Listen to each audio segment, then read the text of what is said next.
How you doing there? Welcome back to Babylon Talmud. Today we're starting Daf Nun Hey, Daf 55 of Masechta Avodah Zarah. Friends, okay. And Daf 55, the first part of today's Daf, basically wrapped up with what we started with at the end of yesterday's Daf, which was these discussions about Avodah Zarah. I guess you could say, right? Yesterday we had these discussions between Rabbi Gamliel and other rabbis with different philosophers who were asking questions. Why doesn't Hashem just get rid of Avodah Zarah? So we're kind of closing up on that sugya, and then we get to a new Mishnah. And right now, I think Masechta Avodah Zarah now, I think is from what I could tell, from the impression I get, is that it's kind of transitioning now back to Yei Nesech, and we're going to kind of roll with that for the rest of the Masechta with Yei Nesech and all sorts of things that come from Yei Nesech. Yei Nesech being something that's also, you also get into Ta'arovis and Min B'mino, Min B'she'eno Minwa, Batal B'shishim, all that stuff is going to come up. But anyways, we're transitioning now back into wine and Yei Nesech, and today we're going to get to a new Mishnah where we are going to be discussing wine presses, Mishnaic wine presses. I have a new kind of slide today. I think this is day 3 of slides. Day 1 was just intro and conclusion slides. Yesterday we had Tosfos takeaway slides. Today there's no Tosfos takeaway slides, but we have an image slide. We have a photo of a wine press. And that way we could all have something to look at. We could be talking about the same things over here on Babylon Talmud. So without further ado, let us talk about, that's what we're doing. So the first part of today's daf, we're talking about I wrote the merits of Avodah Zarah. It's hard exactly to describe it, but you'll see different discussions about how cool Avodah Zarah is or isn't. And then we get to the new Mishnah, as I said, talking about wine presses and making wine with Gentiles. What does it mean, making wine with Gentiles? Obviously, you don't want it to be Yei Nesech, but that's exactly the point. How exactly do wine presses work? At what point is it considered wine? At what point is it not yet considered wine? And therefore, there's no concern yet about Yei Nesech. So we're going to get into describing how these wine presses work and at what point. And then that's the third point, which is at what point grape juice is considered wine, i.e., at which point do we have to be concerned about Yei Nesech? So it's an exciting daf for today, and therefore, without further ado, here we go. We are going to start on Daf Nun Hey, Amid Aleph, about 5-7 or so lines into Daf Nun Hey, Amid Al Shola Grippis, Saitzova, Esav Gamliel. So Agrippus, who was apparently the general of the army for the king Agrippus. I live next to Agrippa Street in Eretz Yisrael in Yerushalayim. Agrippa Street, of course, is where Shuk Machne Yehuda is, where we get all the delicious fruits. It says in your Torah, this for me, this is this week's parsha, Parshas Ve'eschanan. It says, Ki Hashem Elokecha Eish Ochlahu. I think it's Parshas Ve'eschanan.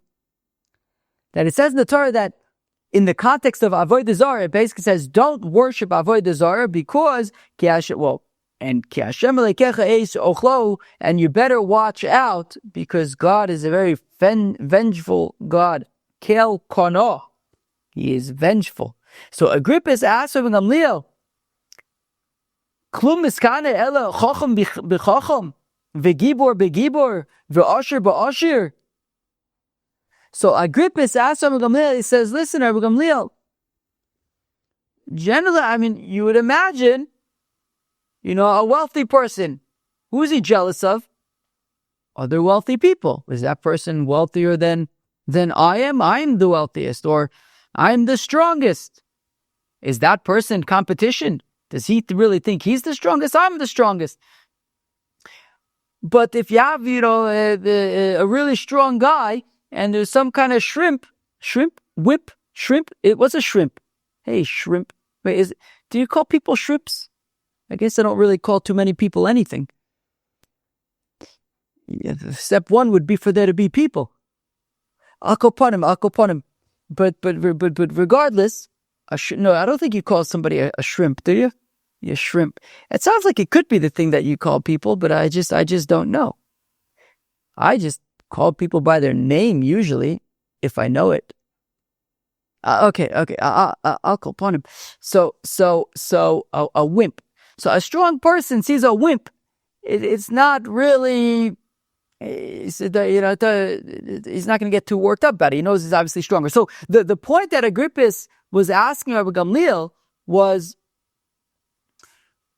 don't you think it's a little weird that the Rabbeinu Shalom gets so sensitive about other gods?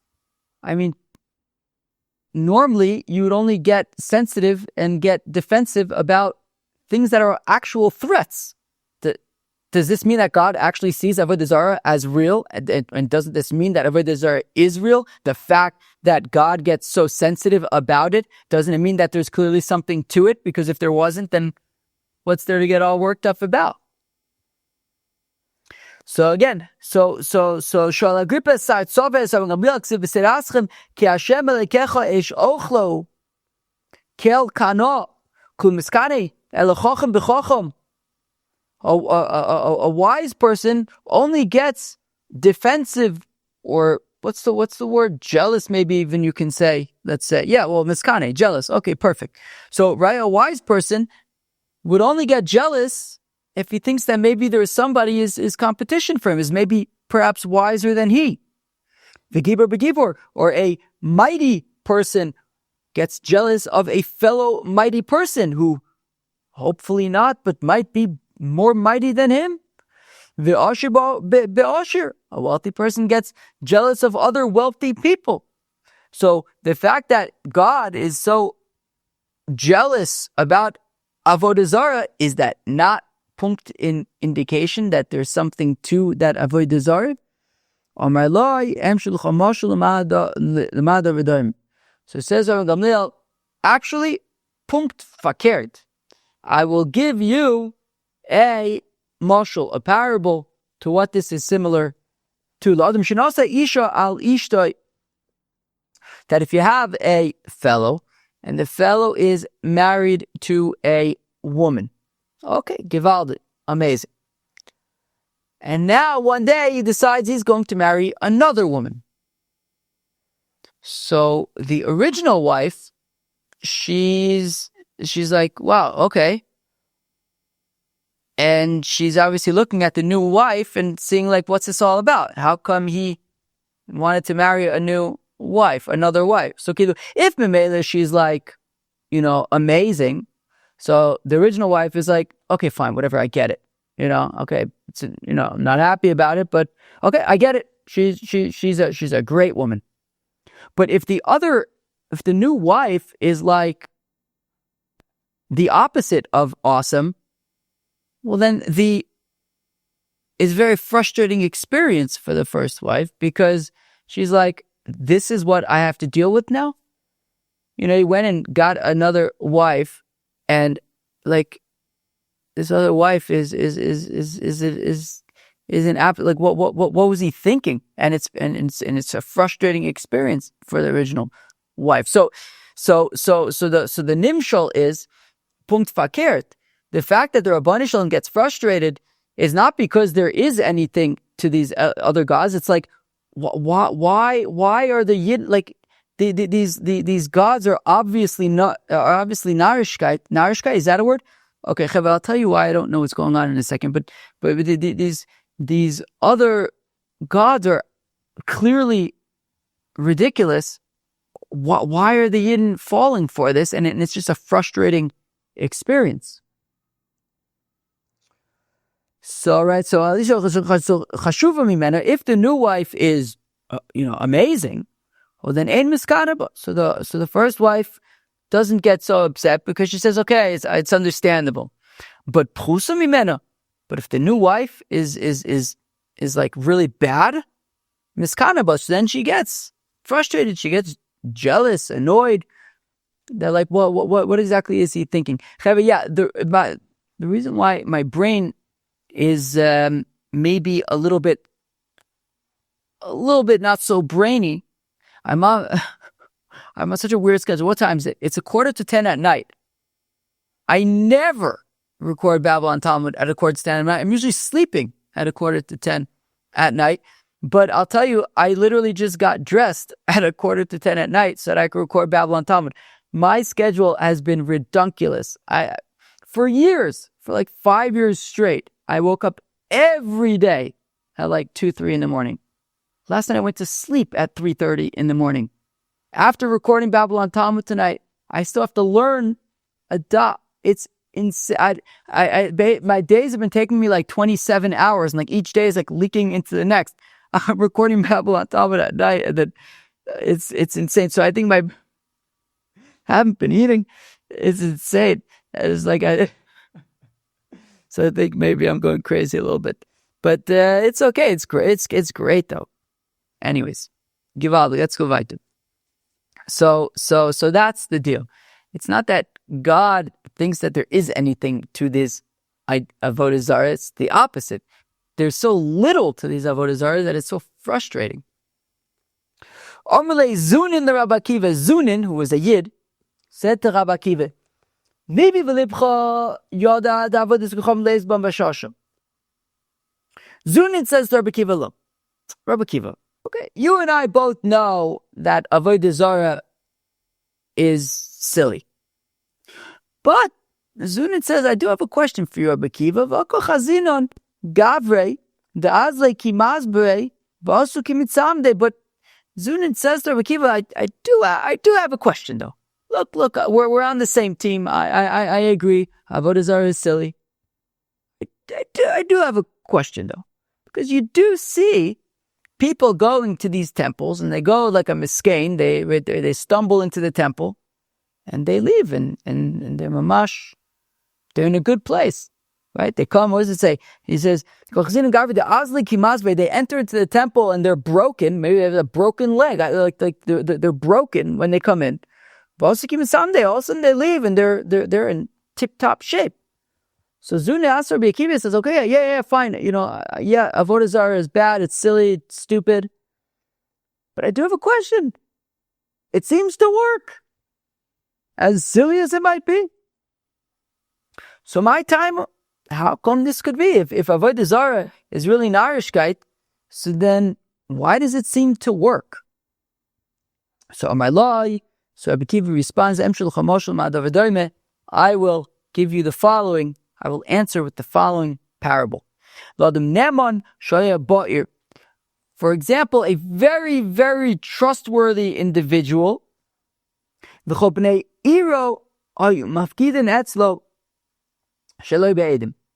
and because he was so trustworthy, so people would deposit the things with him. He was like a safe deposit place. If you had things that you needed to keep safe, you can give it to him. He was so trustworthy that people would trust him with their stuff. And shelo be'edim, they wouldn't even need witnesses, right? There was zero concern that he was going to steal. There was no need for any witnesses or anything like that. People just go, drop off, whatever, gold, who knows, whatever it might be, with complete confidence that when they come to retrieve it, it will be there. But there was this one individual who, when he would deposit things, he would always bring witnesses. Okay, nobody else felt that they needed to bring witnesses. This guy was completely trustworthy. There was one individual, for whatever reason, maybe he just, needed the extra security, whatever, he wanted the nachas ruach, whatever it is. Is that nachas ruach, is that word? The menuchas hanefesh, or I don't know what the word I'm thinking of is. But he would always have witnesses, just to be sure.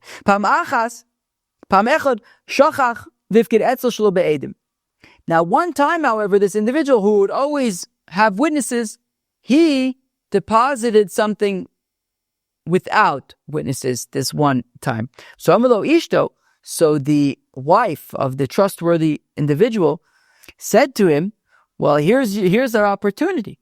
Right? Here's this guy. He always brings witnesses. And therefore, now this time, he didn't bring witnesses. If there's any time that you can steal, let's steal this time. Because, if he says, hey, where's my stuff? You stole it. He's going to say, what do you mean I stole it? Where's your witnesses? You always bring witnesses. So if there are witnesses, then where are they? So his wife suggested, let's take his stuff this time, and we would be the ones trusted, because since he always brings witnesses, we'll just say, well, where's your witnesses that you always bring? Oh my Lord, but he said to his wife, what? Just because this fool acted sillily, just because this fool acted sillily? Sillily is definitely not. Sillily. Wait, is sillily a word?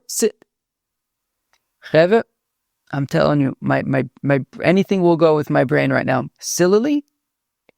About 20 seconds ago, I was 100% sure that sillily is not a word. Now I'm about 50-50. Sillily, sillinessly. I don't know. But so this guy, this one time he acts sillily. I'm telling you, 50-50, that might be a word. So because this fool acted sillily and did not bring witnesses, as emunasenu. Oh, I think I kept on reading that as umanusenu. Should we cause us to lose our? No, but it's emunasenu. I like that better. Emunasenu. Yeah, I think that's better. So basically, he says to his wife, what? Just because this person act foolishly. I think that's probably the word I wanted. Just because this fool acted foolishly, why should that affect, our responsibilities and our trustworthiness? We still do what we do. We're still going to be trustworthy, and we're not going to steal it. So therefore, the same thing applies here, right? Zunin and asked Rabbi Akiva, if the Avodah Zarah is really nonsense, then how come we do see that people go all tzebrachin and they leave givaldig? So Rabbi Akiva says, well, just like when this fellow who acted foolishly and did not bring witnesses, yet this trustworthy person is still trustworthy nonetheless.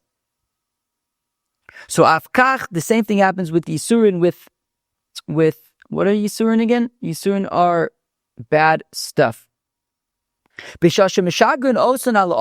When bad stuff, when Yisurin, afflictions, are sent to a person, mashbiin osan, the afflictions are sworn, shelo telchu ela biyom ploni, that they will only afflict, that they will only begin to afflict on a particular day, velo teitzu ela biyom ploni, and they will afflict until a particular day, and on that particular day they will leave, uvishah plonis, and at a particular hour, by day ploni, and by way of a particular doctor, va'yidei sam ploni, using a particular medicine. Okay, the way afflictions work is that they are given a mission, and their mission is that on a particular day, they will begin to afflict a particular person until a particular day, and then they will pack up their bags and go home. Now, Kevin Shegiya Zman and Latzes, and all was going as planned, and now it was about to be time for them to pack their bags and move on. The afflictee, the victim, the nebuchdik over here, so the afflictions were about to go away like they were supposed to, right on time, and at the last minute, this fellow with the afflictions decides he's going to go to his Avodah Zarah temple and ask the Avodah Zarah to remove his afflictions from him. So now, Amru Yisurin, now the afflictions are in a tough spot. Because on the one hand, they're about to leave and pack up their bags, but they realize that he just went to his Avodah Zarah, and he's going to attribute it to his Avodah Zarah, not to the fact that the affliction was over. So Amru Yisurin, Dinu Sheloi Neitzei, that really we shouldn't leave. We should stay to make a point that your Avodah Zarah is worthless, is useless. But then the afflictions say, because this fool is acting foolishly and going to his Avodah Zarah temple, we are going to violate our oath and we will lose our oath that we swore that, we are these reliable afflictions, that we come in on this day and we leave on that day. That is more important. We stick to that. This is what Rabbi Yochanan says. What does the pasuk mean? V'chaloyim ra'im v'ne'emonim ra'im b'shlichusan. These diseases, they are evil when they are diseasing. V'ne'emonim b'shvuasan, but they are trustworthy with their oath, with their shvua, that they will leave when they are supposed to leave. So what happened? So therefore, to answer Zunin's question, how come we see that if Avodah Zarah is silly, then why are people coming to the temple Tzabrachin and leaving Gevaldig? The answer is because they were supposed to be Gevaldig anyways. Even if they wouldn't have gone to the Avodah Zarah, they would have been Gevaldig. And really, and just because they went to the Avodah Zarah, we're not going to make it not be Gevaldig. It's going to be Gevaldig anyways. But I'll tell you, the Avodah Zarah is not what helped. They were going to be helped anyways. There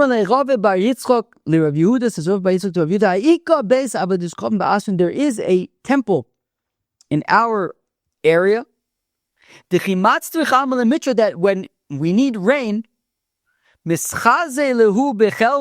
Avodah Zarah appears in a dream, and he tells his adherents, if you want rain, this is what you do. Find a volunteer, slaughter him, and it will rain. Offer a human sacrifice, and it will rain. Sure enough, this is what happened. They found a volunteer. He said, I would like to give up my life for this Avodah Zarah. My life ends today. I will be a sacrifice to the gods so that everybody else will have rain. And they're all like, thanks, bro. Where am I? So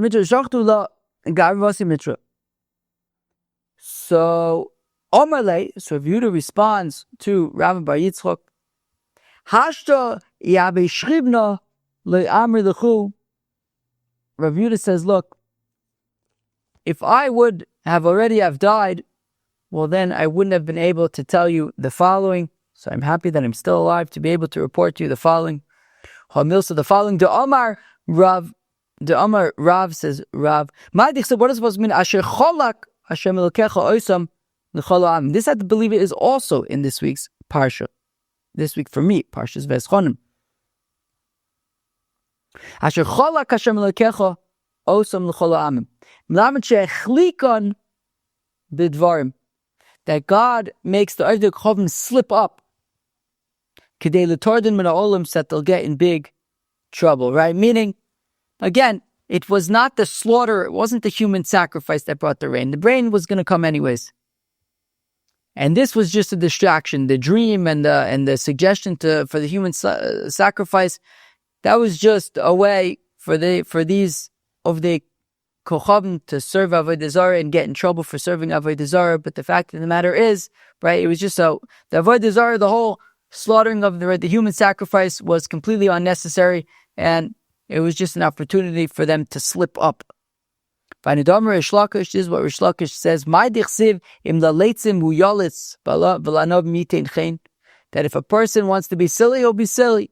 And and to the humble he gives grace. But litame poischeno, balitar misayino. So look, a person comes, he wants to be impure, he wants to act not goodly. Okay, so he can act not goodly. A person wants to do Avodah Zarah, he'll do Avodah Zarah. It makes no difference. But abolitar misayino. So, but a person who wants to be pure, we're going to help him be pure. Person wants to slip up, all right, let him slip up, who cares? But a person, right, if nobody's going to stop you. But abolitar misayino. So, but a person who comes to be pure, to be good, we're going to help him be good. You want to be bad? Okay, do it, fine. It's a free country, do whatever you want. But if you want to do what's right, we'll help you do what's right. Okay, and now we get up to the next Mishnah, and we are transitioning into Yei Nesech, and beginning with discussions about wine presses and making wine and the different steps of crushing grapes and making into wine in barrels and all that stuff. And at what point is it considered wine? At what point do I have to be considered about Yei Nesech? Here we go. Says the Mishnah, Lokhin gas beuta mina oved kerchovim. We may purchase a trampled wine press from an idolater, afalpishu notel biyadav nosen tapuach, even though he takes with his hands and puts it on the mound, I think. So now it says ve'eno oset. You could change that to so Tosfos gives a few options. Maybe let's say she'eno. Maybe that's good. She'eno ose Yei Nesech ad sheyerid labor. Because it only becomes Yei Nesech once it goes into the pit. Okay, chever. So there's a wine press and there's a pit. Yared labor, once it goes into the pit, Mashe bebor, also that which is in the pit is also Vashar mutter, but the rest is mutter. Okay. Chever, here we have a photo slide. We have a photo slide, and this way we can all be looking at the same thing. I hope that this seems to be a good photo to me, a valid description to me. I think it has all the parts that I'm interested in. Yeah, it's hard. It's a little bit hard to tell from what they had so long ago, but it looks like this would make sense. This is a photo from somewhere in Eretz Yisrael, and yeah, so the photos, all these. So first of all, I provide the slides in the description to the daf, but also if you're on YouTube or Spotify, you should be able to see the slides as well. Okay, so what are we seeing here in this wine press? So I have 4 arrows in this wine press: a yellow arrow, a pink arrow, a blue arrow, and a white arrow. So first, I'll just say that the part to the right, where like the yellow arrow is, that area, that would be the gas. That would be the wine press part. There, they would step on the grapes and trample on the grapes, and then that will release juice. And where the white arrow is, that, at least in my mind, whatever that, as far as I'm concerned, I'm just assuming that this is correct and that I understand these things correct. So I'm just going to explain it as if I know what I'm talking about. It's a little bit hard to explain, but it's just a little hard to know for sure because I wasn't there like 1,500 years ago. But anyways, where the white arrow is, that would be the pit. That would be the bore. So basically the way it works is that the gas, the wine press, the part where the yellow arrow is, the gold arrow. So what you would do is, so that area is actually on like a slant. It like goes downwards. It's on an angle. It goes downwards.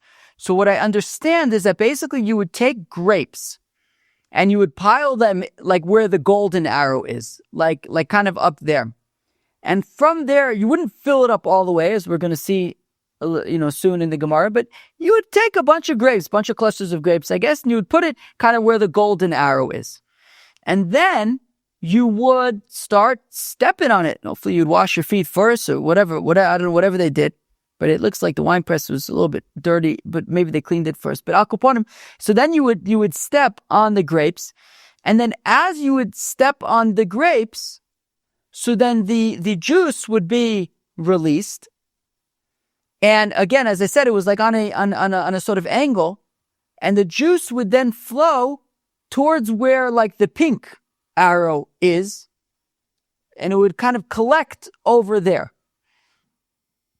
And then where I'm pointing with the blue arrow, you can't actually see it, but like in my imagination, there's some kind of pipe that's connecting those two areas, right? Connecting like where the pink arrow is, where all the juice has collected, and the white area where there's the pit. So where I pointed with the blue arrow is, I'd imagine that somewhere between those two zones, there's some kind of a pipe. Now, initially, that pipe would be plugged up so that all the juice is collecting in the upper area.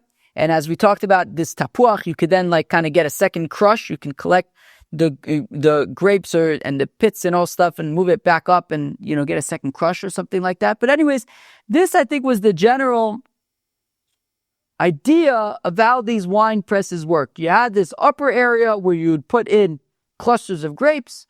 You would kind of trample on them. The juice would then flow towards some kind of a pipe where it would then go through the pipe into the pit. So you have the press at the top part and then you have the pit at the bottom. Okay, so what the Mishnah is saying, Be'etzim, is that it's only considered wine once it gets into the pit where the white arrow is. When it's still in the press, it is not yet considered wine, and therefore it can't be yenesech. And therefore, as the Mishnah, now what does the Mishnah say? It says, Lokrin gazbuta mina ovid kuchavim. You can purchase either the contents, or I guess maybe the wine press itself, but let's say the contents of a wine press that has already been trampled, so long as, right, gas buta, as long as it's still in the wine press, so long as it's still in the upper part. Afal pi shehu notel b'yadu v'nosin tapuch, even though the Oved Chavim is touching the wine, he's taking whatever peels and he's putting it back up at the top for like another crush.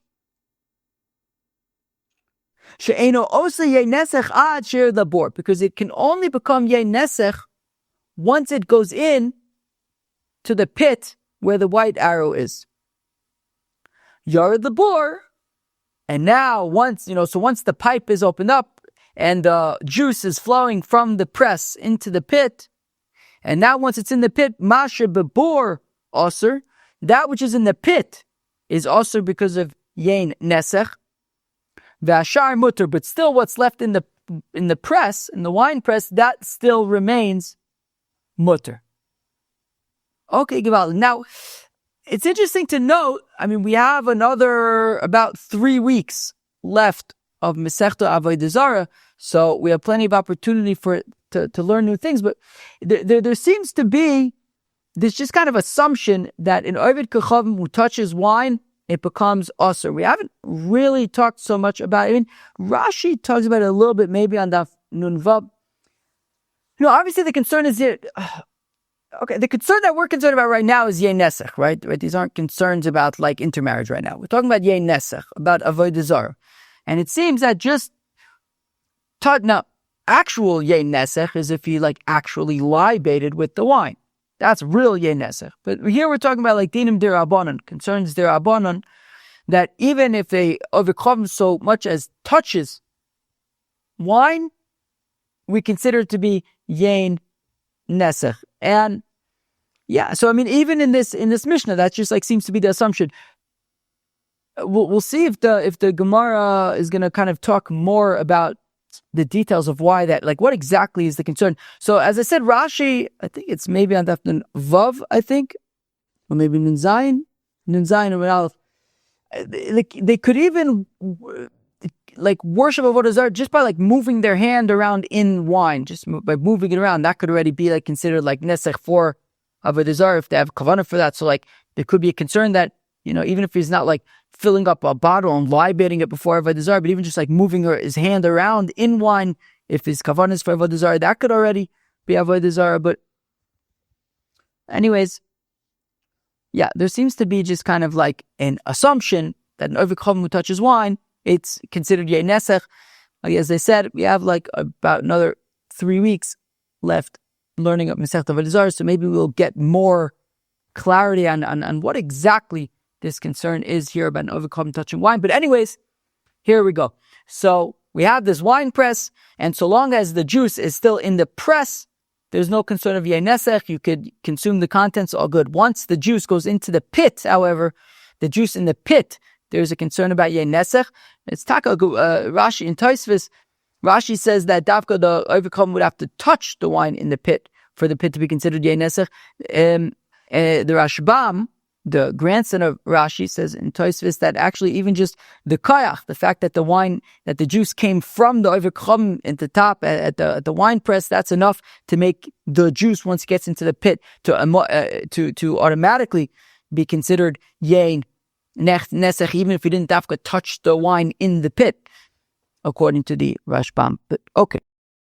So now says the Mishnah, Darchin im ha'oved kochavim begas. Okay, so now, kind of in a similar vein, you can stomp on grapes in a wine press with an oved kochavim, so long as we're talking about the wine in the wine press, right? Because only once it gets to the pit can it be Yei Nesech. In the press itself, it won't be Yei Nesech, so that's fine. Have a low botzun imo, but we don't harvest grapes with the oved kochavim to be stomped on in the wine press. How come? This is a concern. The question is it osur ligrom tuma be'eretz Yisrael? That by ligrom tuma probably lechulin shebe'eretz Yisrael. Where's the okay, and yeah, okay, yeah, lechulin shebe'eretz Yisrael. The concern is it okay to make, as I think it's come up a few times recently, that there is a preference that chulin should be kept in a state of purity, even though technically, if something's tameh, you can, as long as it's not truma or whatever. If you're tahor, as long as you don't need to be tahor or something, you can eat tameh chulin. That's fine, but there's still a preference to keep things tahor. So the question is, midirabanan, is it midirabanan, is it also to actively make chulin tameh? So the assumption right now is yes. It's a problem to make chulin tameh, and therefore, in Eretz Yisrael.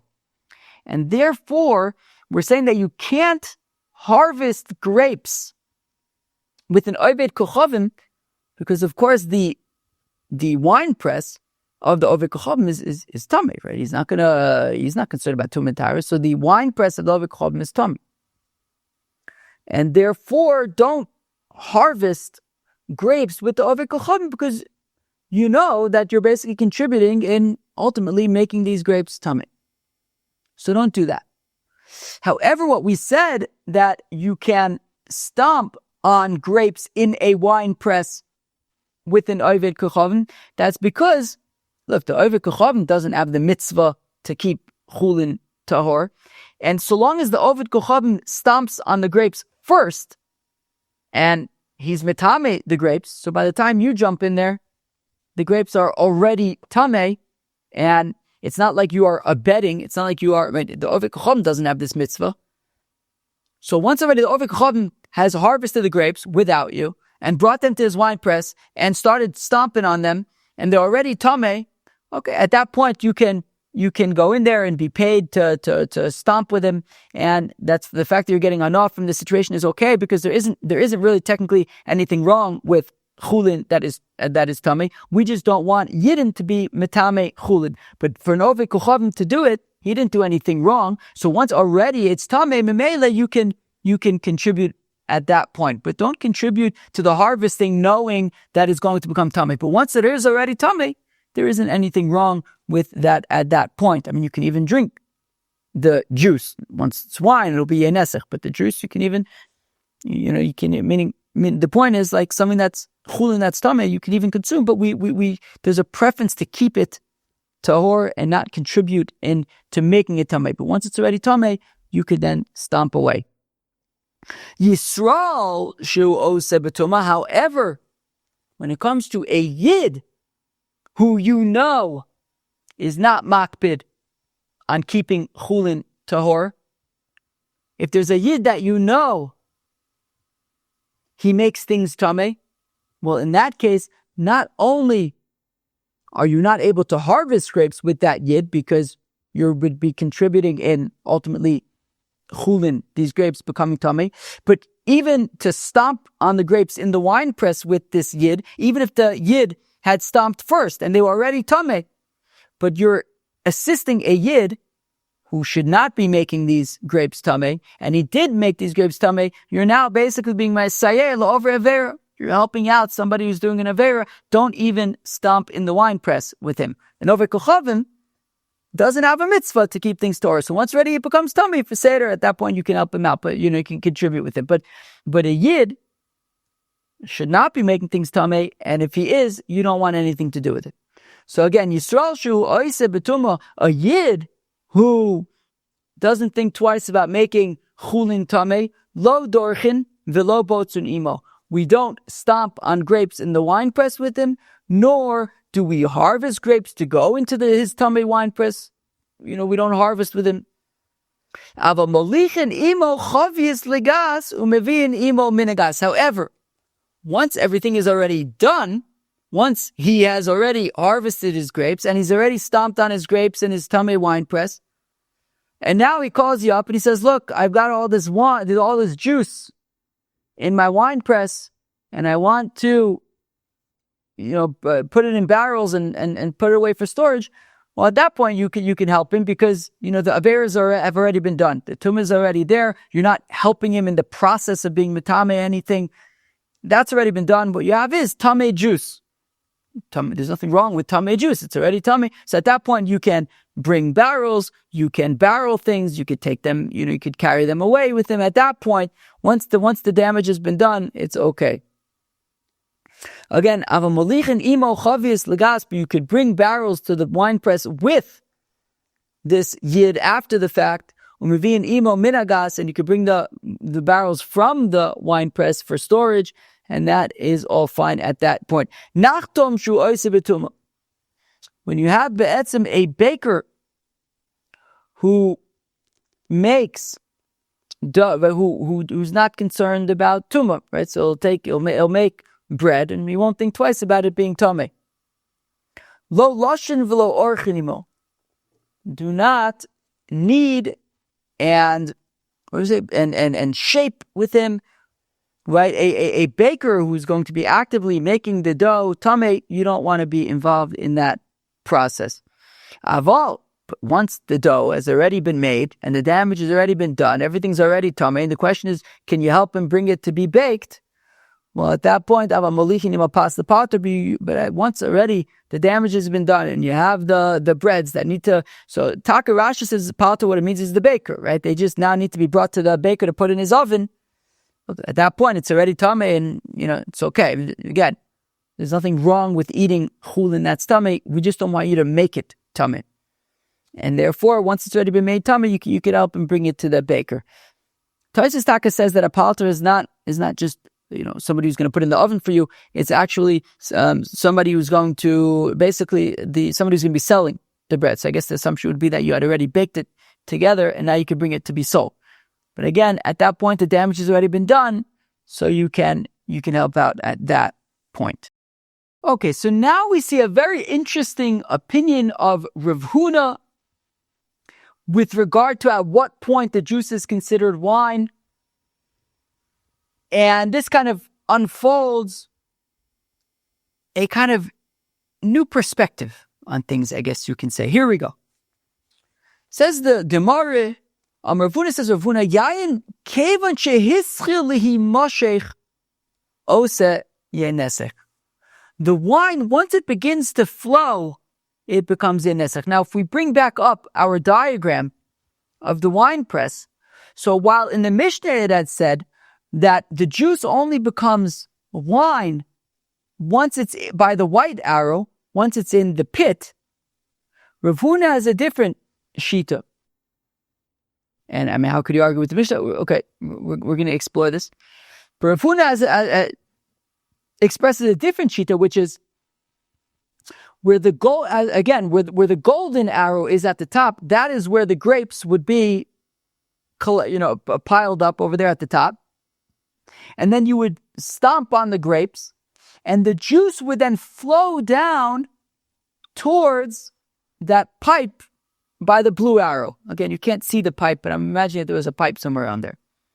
So once that juice is already flowing towards the pipe to bring it into the pit, once it's flowing towards that pipe, at that point it is already considered wine, which is very interesting because then that brings up questions about, wait, so can you really stomp on grapes with ovdei kochavim? Because once the juice starts flowing, it's already considered wine. It'll be yenesach. But anyways, that's Rav Huna's shita. That once the juice starts flowing down the decline or whatever towards the pipe, at that point it is already considered wine. So says Rav Huna, Yayin, when it comes to wine, once the juice already starts to be drawn towards the pipe, Osa Yein Nesech, it could already be considered Yein Nesech. Tanan, we learned in our Mishnah, however, Lokchen Gaz Butum and Ovi Kochavim. But 1 second, we had said in our Mishnah that you can purchase from an Ovid Kochavim the contents of a wine press that he had already trampled on. And he can even be picking up whatever grapes are in the press and bring them back to the top and pile them up for another crushing. So the Ovid Kochavim is very hands-on in the wine press, in that top part, and we're saying that you can purchase the contents of that wine press. So how could it be that it's already considered wine once it starts flowing down towards the pipe? If that were the case, then we would be unable to purchase the contents of this Ovid Kochavim's wine press. Rav Huna says, Rav Huna bigas pkuko maleo. So Rav Huna gives an interesting answer, and he says, well, our Mishnah is talking about a wine press that is filled to the brim. So I think I had mentioned this earlier, that again, if you look at our wine press, so at the top part by the yellow arrow all the way at the top, you would bring a bunch of clusters of grapes, but like you wouldn't pack that whole area from the yellow arrow all the way down to where the blue arrow is, packed, filled up to the brim with grapes. You wouldn't do that. I think I was thinking the other day, kind of like a dryer. When you put clothing in the dryer, if it's a tumble dryer, you don't fill the dryer all the way up to the top. Nothing's going to dry that way. You fill it up, I don't know, a quarter, a third, a halfway, whatever it is, that there's room for things to move around. So you're not going to fill up the wine press with grapes. You're not going to fill it up to the brim. You have some grapes there. You have clusters of grapes. You crush them. And that way, and then the juice flows down towards the pipe. Now, if you have a situation where the wine press is mamish completely packed, filled right up to the brim with grapes, well then when you crush the grapes, nothing's going to go anywhere. There's nowhere for anything to flow. Again, when you have like a normal amount of grapes at the top of the press and you crush them and then juice starts flowing towards another area, right, towards where by the pipe, okay, memela, so then the juice can flow. But if it's mamish packed, if the grapes are packed in there, there's nowhere for the juice to go. It's just packed in. So Rav Huna says that when the Mishnah is saying that so long as the wine is in the press and not in the pit, there's no concern of yenesech. That's a situation where there's no juice flowing because it's so packed. Right? So again, begas pekuka umaleir. It's talking about it's talking about a wine press that is corked so that the juice is not flowing into the pit, and it's mamish packed to the brim, and nothing in there is moving or going nowhere or flowing nowhere. Tashma, but says our Mishnah, ve'eno osa yenesech ad sheyered labor. But our Mishnah says that it only becomes yenesech once the juice gets into the pit, not before then. Hachinami begas pkuko malaya. Well, Rav Huna can answer here as well. We're talking about where the wine press is completely packed, and because it's completely packed, there's no flowing of any juices, and therefore, in that case, it would only become Yei Nesech once it goes into the pit. However, Rav Huna would still argue that so long as the juice is flowing, has room to flow, so then it would become already wine in the wine press. Toshma, but now we ask a third question from our Mishnah. Yared the bor, that once the juice goes into the pit, Mashe babor osir, that which is in the pit is osir, could become yenesech, be'ashar mutter. But the rest, whatever is still in the wine press, is mutter. Now, even in a scenario where we're talking about a wine press that is packed, right? We said that it's dafka b'gas pikuka umeleya. That it's talking about right? Rav Huna was saying that our Mishnah is talking about where the wine press is packed to the brim, and there's nowhere for anything to move, and the pipe is corked, so whatever is there is staying there. However, once you open, but the Mishnah says that whatever goes into the pit is Yei Nesech, but whatever is on top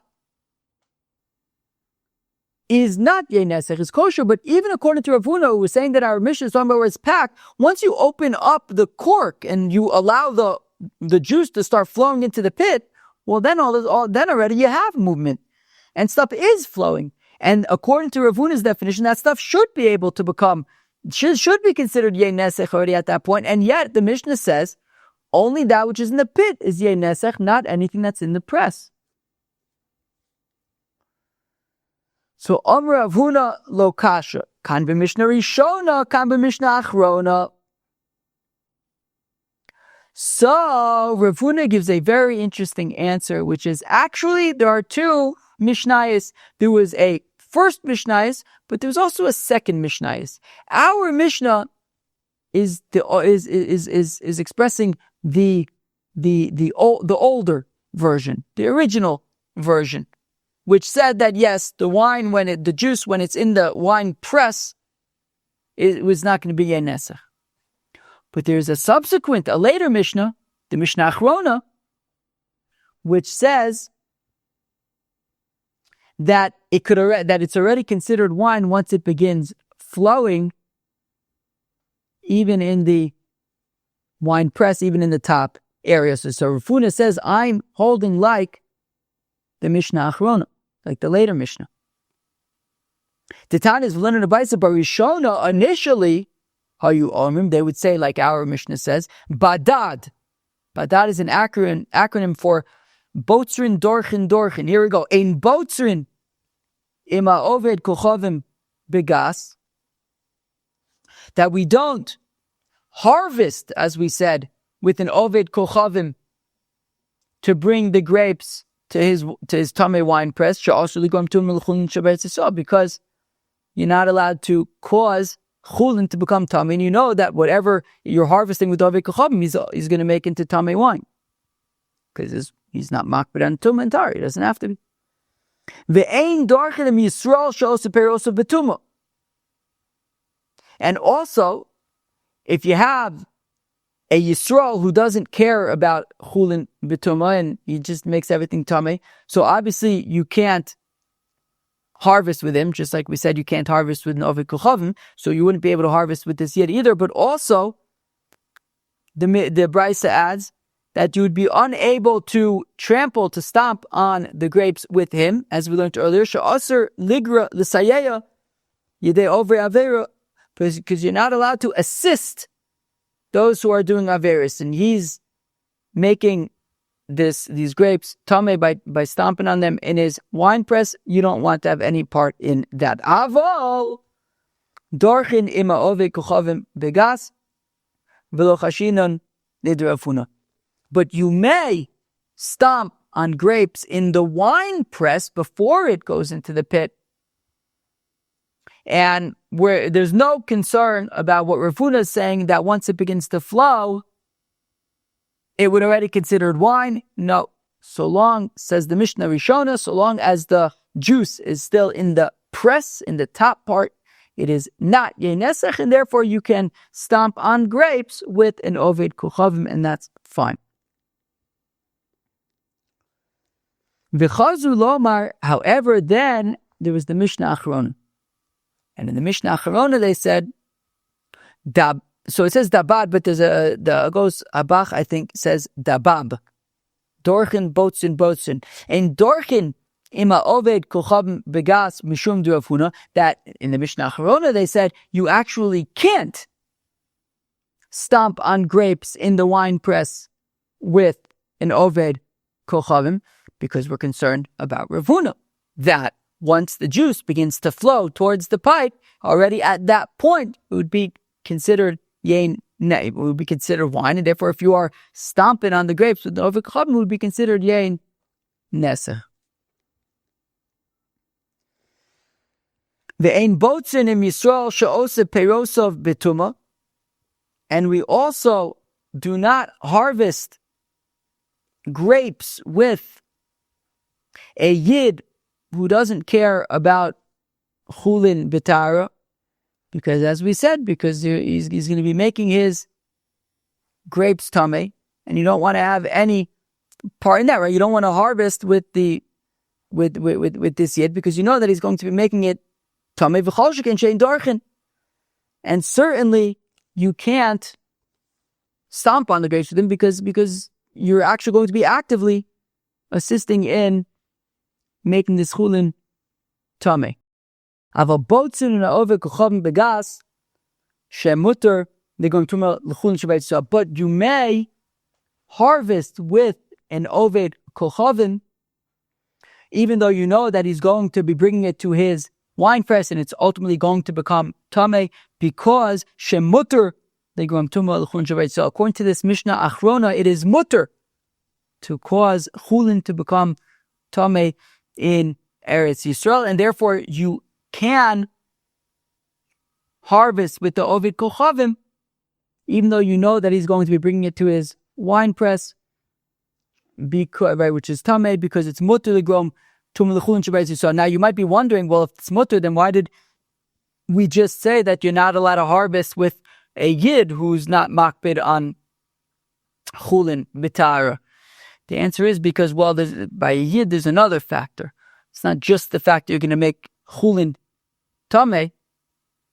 It's that these grapes, you're also going to have to separate trumas and meisus from them. And there's a separate isser against making truma tamei. Right? Well, what does Rashi say?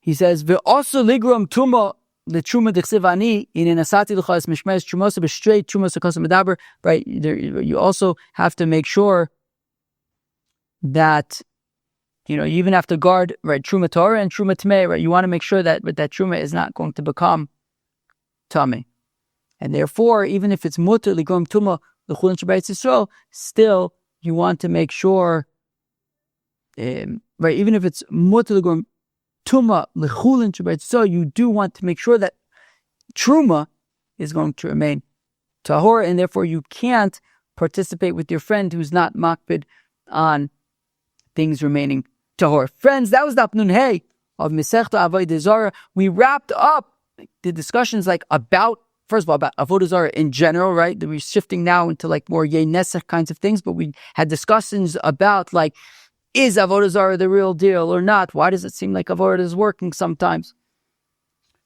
And then we got into making wine with gentiles.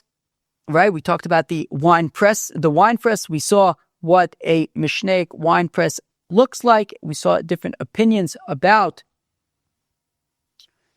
it.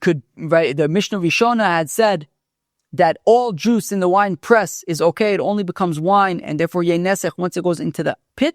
But the Mishnah Acharona had said that even in the wine press, once the juice begins flowing towards the pipes, at that point already it would be considered wine, and at that point you'd have to be concerned about yei nesech already, even when it is still in the wine press. That was Daf Nun Hey of Masechta Avodah Zarah. I hope you enjoyed. Peace out.